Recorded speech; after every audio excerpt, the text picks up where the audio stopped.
मेरे दिव्य गुरुदेव श्री परमहंस योगानंद जी के द्वारा ये महत्वपूर्ण टॉपिक तीव्रता, गोपनीयता, भक्ति और निरंतरता अनिवार्य है। गुरु जी समझाते हैं, भारत के एक महान संत श्री रामकृष्ण परमहंस जगत माता काली माँ की पाषाण प्रतिमा, पत्थर की मूर्ति की पूजा कर रहे थे और उनसे साक्षात दर्शन देने की प्रार्थना कर रहे थे। उनकी आध्यात्मिक वेदना इतनी प्रबल हो गई कि उन्हें अनुभव हुआ कि अब और जीवित रहने का कोई लाभ नहीं है। उसी क्षण उनकी दृष्टि मंदिर में रखी एक तलवार पर पड़ी और उन्होंने अपने जीवन को समाप्त करने के निश्चय से एक पागल की भांति उसे उठा लिया। उसी क्षण माँ अपने दिव्य रूप में प्रकट हो गई। उनका भक्त महान आनंद के सागर में निमग्न हो गया। उसी स्थान पर जहाँ इन संत को यह अनुभव हुआ था, जगत माता की उसी मूर्ति ने जीवंत रूप धारण किया और मुझसे भी बातें की। यदि मैंने ईश्वर में ध्यान की खोज में घंटों न बिताए होते तो मुझे इसका ज्ञान न हो पाता कि धर्म एक विज्ञान है। तीव्रता, गोपनीयता, भक्ति और निरंतरता आवश्यक है। आप नहीं जानते कि कब मृत्यु आ जाए। प्रति क्षण अपने मन को ईश्वर पर रखें। प्रत्येक वह वस्तु जो आप चाहते हैं और आप जिसकी आपको आवश्यकता है, वह ठीक आपके अंदर विद्यमान है। देर तक और गहराई से खोजें। मैं प्रतिदिन घंटों ईश्वर का ध्यान करता हूँ और जब तक मैं इसे पूरा नहीं कर लेता, मैं किसी से नहीं मिलता। आप भी अपने मन को इस प्रकार तैयार करें कि आप किसी भी व्यक्ति या वस्तु से विचलित न हों, तब आपको समय का पता नहीं लगेगा। रांची, झारखंड के अपने योगदा विद्यालय में मैं अपने खाली समय में मैदानों में घूमता रहा था और जब तक मेरा मन ईश्वर के नशे में मतवाला नहीं हो जाता था, मैं थोड़ी थोड़ी देर के लिए इधर उधर कहीं भी ध्यान में बैठ जाता था। ईश्वर को पाने का केवल यही एक तरीका है।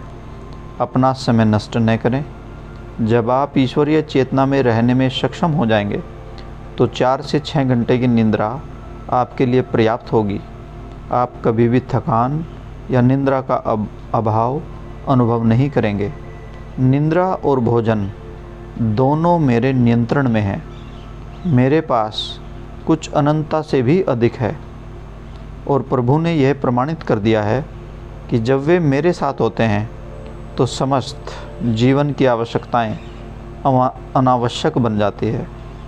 उस ईश्वरीय चेतना में आप एक सामान्य व्यक्ति की तुलना में हर प्रकार से अधिक स्वस्थ, अधिक आनंदित और अधिक उदार बन जाते हैं। तुच्छ वस्तुओं को न खोजें, वे आपको ईश्वर से दूर कर देंगी। इस अनुभव को पाने के लिए अभी से अपना प्रयोग यानी कि ध्यान करना आरंभ कर दें। जीवन को सादा बनाएं और अपने जीवन के राजा बन जाएं। भौतिक पदार्थ की अवास्तविकता को समझना। हिंदू धर्मशास्त्रों में बताया गया है कि भौतिक पदार्थों की अस्तित्वहीनता और परमात्मा की अस्तित्व पूर्णता में विश्वास की नींव धर्मांध, असंगत, अबोध अथवा अव्याख्याय सिद्धांतों पर आधारित नहीं होनी चाहिए, बल्कि वैज्ञानिक आंतरिक अनुसंधान और यथार्थ यानी कि रियलिटी ज्ञान पर आधारित होनी चाहिए। लोग सामान्यतः स्वयं को एक शरीर के रूप में पहचानते हैं जो भोजन पर आश्रित है, परंतु वे यह समझने में असफल हैं कि शरीर के अस्तित्व का मूल स्रोत प्राण यानी कि जीवनी शक्ति है। कोई भी खाद्य पदार्थ अथवा बाह्य सहायता उस व्यक्ति को जीवित नहीं रख सकती जिसके शरीर में प्राणिक ऊर्जा निकल गई है।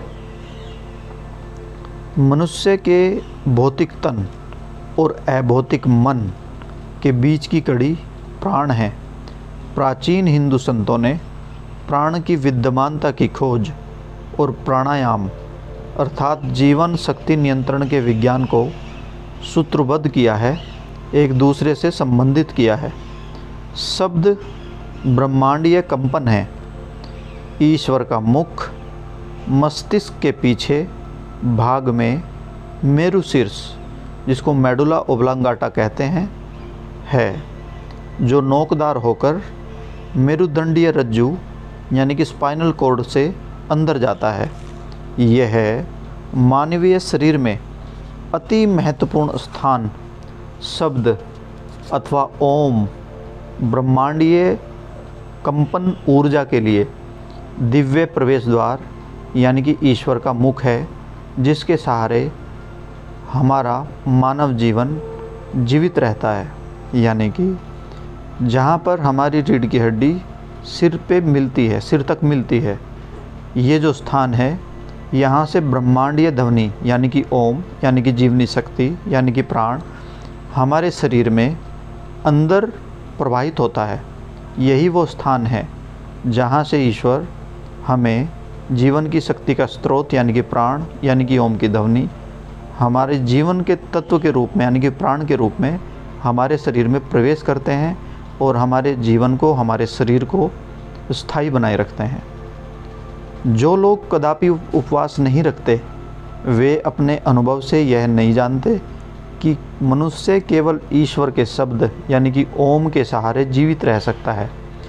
जैसा कि बहुत सारे संत 30 से 40 दिन तक बिना कुछ खाए पिए रह सकते हैं।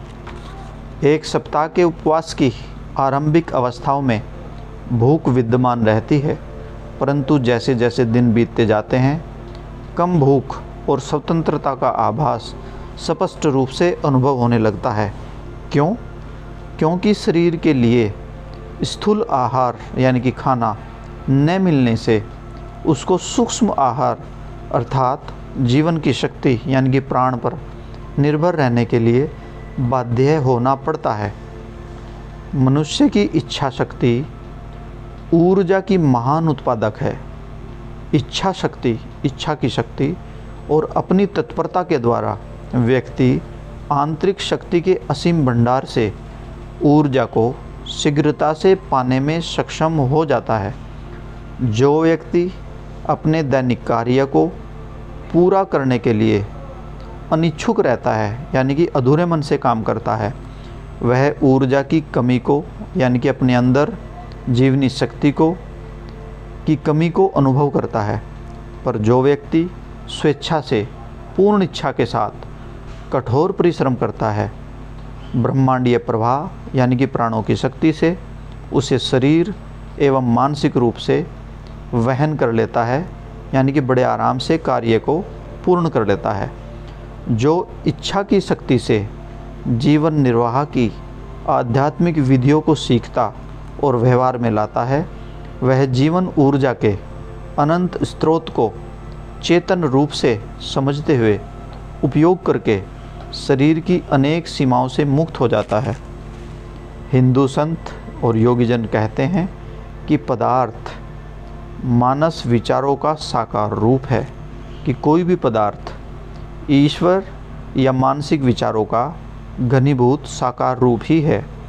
और उनमें से कुछ महान संत ने तो अपने शरीरों और अपने भौतिक वस्तुओं को साकार और निराकार बनाने की शक्ति के प्रदर्शन द्वारा इस सत्य को सिद्ध भी कर दिया है।